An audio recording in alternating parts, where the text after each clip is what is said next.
আজকে দেখাবো ভিয়েতনামের সারপ্রাইজ কেপ বলে একটা জায়গা। সারপ্রাইজ কেপটা হ্যানয় শহর থেকে দূরে হ্যালং বের মধ্যে। এই যে এটা হ্যালং বের মধ্যে অনেক কটা এরকম লাইমস্টোন রক আছে। এরকমই একটা রকের মধ্যে সারপ্রাইজ কেপটা। এখানে আমরা গিয়েছিলাম একটা স্টিমারে করে। হ্যানয় থেকে প্রথমেই আমরা চলে আসি ফেরিঘাটে দুপুর 12টার দিকে। ফেরিঘাটটা খুবই সুন্দর, সাজানো গোছানো, একটা ছোটোখাটো শপিং এরিয়াও আছে। ফেরিঘাটটাকে যে কোনো একটা দেশের এয়ারপোর্টের সঙ্গেও তুলনা করা যায়। এটা হচ্ছে টিকিট কাউন্টার। যেহেতু আমাদের টিকিট করা ছিল আগে থেকে, সেই জন্য আমরা সরাসরি চলে যাই ফেরিঘাটের এন্ট্রেন্সের দিকে। ফেরিঘাটের এন্ট্রেন্স দিয়ে পার হয়েই দেখতে পেলাম যে সারি সারি স্টিমারগুলো সাজানো আছে। অনেক স্টিমার। হাঁটতে হাঁটতে আমরা আমাদের সেই নির্দিষ্ট স্টিমারের দিকে এগিয়ে যাই। আমাদের নির্দিষ্ট স্টিমারের সামনে গিয়ে আমরা যখন স্টিমারে উঠি তখন আমাদের সুন্দর একটা ওয়েলকাম জানানো হয়। স্টিমারের ভেতরে ঢোকার পর দেখি যে এভাবে সুন্দর করে লাঞ্চের অ্যারেঞ্জমেন্ট অলরেডি করা আছে। খুবই সুন্দর অ্যারেঞ্জমেন্ট, বুফে সিস্টেম।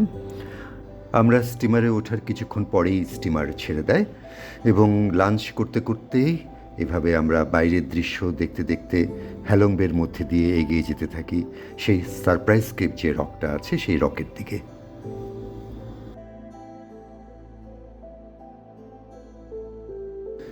এভাবে ঘণ্টাখানেক চলার পরে আমরা সারপ্রাইজিং কেভের তলদেশে পৌঁছে যাই।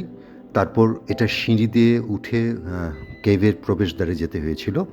ওঠার আগে আমাদের ট্যুরিস্ট গাইডে বলেছিল যে যাদের আর্থ্রাইটিস বা হার্ট ডিজিজ আছে তারা যেন উপরে না ওঠেন। আমরা একটু দ্বিধা করছিলাম উঠবো কি না। যাই হোক, শেষ পর্যন্ত আমরা উঠে পড়ি। একটা সিঁড়ি দিয়ে উঠে তারপরে আমাদের এই সারপ্রাইজিং কেভের গেট দিয়ে ঢুকতে হয় কেভের ভেতর। আমরা কেভের ভেতরে ঢুকে পড়ি। ঢুকে পড়ার পরেই প্রথমে একটা প্রচণ্ড ভিড় পাই আমরা। এই জায়গাটা ছিল খুব ছোট। এখানে একটা ফটো সেশন করার জায়গা ছিল, অনেকেই দাঁড়িয়ে ফটো তুলছিল, জায়গা পাওয়া যাচ্ছিল না। যাই হোক, কোনোভাবে সাথী শেষ পর্যন্ত ম্যানেজ করে ছবি তোলার জন্য।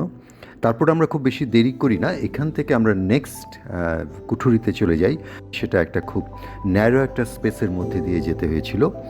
এই দিক দিয়ে যাওয়ার পরে আমরা আসলে টের পেলাম যে সারপ্রাইজিং কেভ এটাকে কেন বলা হচ্ছে। আসলেই বিস্ময়কর একটা অভিজ্ঞতা।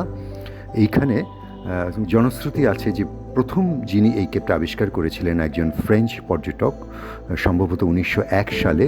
উনি গুহার ভেতরে ঢুকে এটা দেখে সারপ্রাইজিং বলে উঠেছিলেন এবং সেই থেকে এটার নাম হয় সারপ্রাইজিং কেভ। এটা একটা বিশাল একটা জায়গা গুহার ভেতরে। এটা ঠিক চোখে না দেখলে ভিডিওতে দেখানো আসলেই মুশকিল। এইখানে কোনো একটা জায়গায় কোনো একটা বিশেষ কিছু আছে। ট্যুরিস্ট গাইড আমাদের লেজার দিয়ে কিছু একটা বোঝাচ্ছিল, আমরা ঠিক খুব একটা বুঝতে পারিনি। তারপরে আমরা গুহার বিভিন্ন দিকে হাঁটাহাঁটি করতে থাকি। এই যে গুহাটা, এটা সম্পূর্ণ প্রাকৃতিকভাবে তৈরি হয়েছিল পাহাড়ের মধ্যে দিয়ে। এই লাইমস্টোনগুলো অনুমান করা হয় খ্রিস্টপূর্ব 600 বছর আগে এগুলো পাথর জমতে জমতে এভাবে তৈরি হয়েছিল। পরবর্তীতে গুহার ভেতরে এগুলো কেটে কেটে সিঁড়ি তৈরি করা হয়, কিছু লাইট লাগানো হয়। এই যে দেখা যাচ্ছে এগুলো গুহার দেয়ালটা।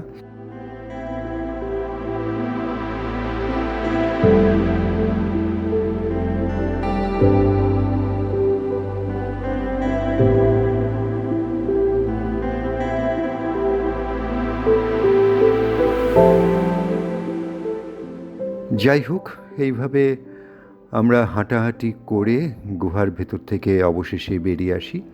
ওই যে দূরে দেখা যাচ্ছে আমাদের জাহাজগুলো আমাদের নেওয়ার জন্য আবার দাঁড়িয়ে আছে ওইখানে। তারপর জাহাজে উঠে আবার আমরা ফিরে আসি হ্যালং বের দিকে। শুধু যে এই সারপ্রাইজিং কেপটা দেখার বিস্ময়কর অভিজ্ঞতা তা নয়, এই জার্নিটাও ছিল খুব সুন্দর।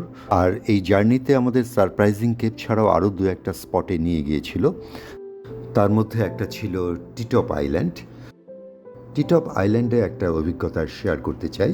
টিটপ আইল্যান্ডে একটা ছোট্ট বিচ ছিল, সেই বিচের মধ্যে অনেকে খেলাধুলা করছিল, হাঁটছিল এবং স্বাভাবিকভাবেই সবার পায়ে বালি এবং কাদা লেগে যায়।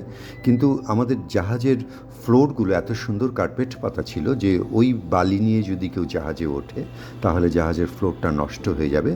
সেই জন্য ওরা খুব সুন্দরভাবে সবার পা ধুয়ে ধুয়ে জাহাজে ওঠার একটা সুন্দর ব্যবস্থা করেছিল। এটা খুব ভালো লেগেছিল। এটা বর্ণনা দেওয়া মুশকিল, আমি ভিডিওতে একটু দেখাচ্ছি কিভাবে কাজটা ওরা করেছিল। আমার কাছে সিস্টেমটা খুবই ভালো লেগেছে। আর হ্যাঁ, আরেকটা জায়গায় আমাদেরকে একটু কায়াকিং করার জন্য নামিয়েছিল, সেখানেও আমরা একটু টুকটাক কায়াকিং করেছিলাম। ফিরে আসার সময় একটা সানসেট পার্টি হওয়ার কথা ছিল, কিন্তু কুয়াশার জন্য সানসেট হয়নি, তবে পার্টি হয়েছিল।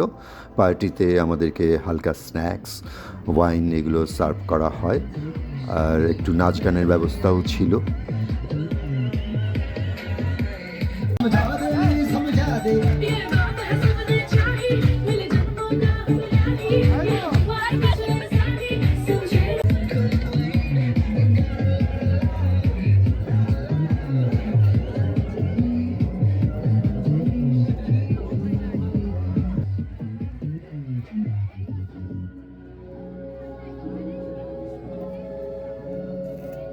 সব কিছু মিলিয়ে পুরো জার্নিটার অভিজ্ঞতা ছিল খুবই সুন্দর। সকাল থেকে সন্ধে পর্যন্ত অপূর্ব একটা অভিজ্ঞতা। ভবিষ্যতে আবার ইচ্ছে আছে যদি ভিয়েতনাম যাই আবার এই জায়গাগুলো দেখতে যাব, কেননা এই জায়গাগুলো দেখে ভোলার মতো নয়।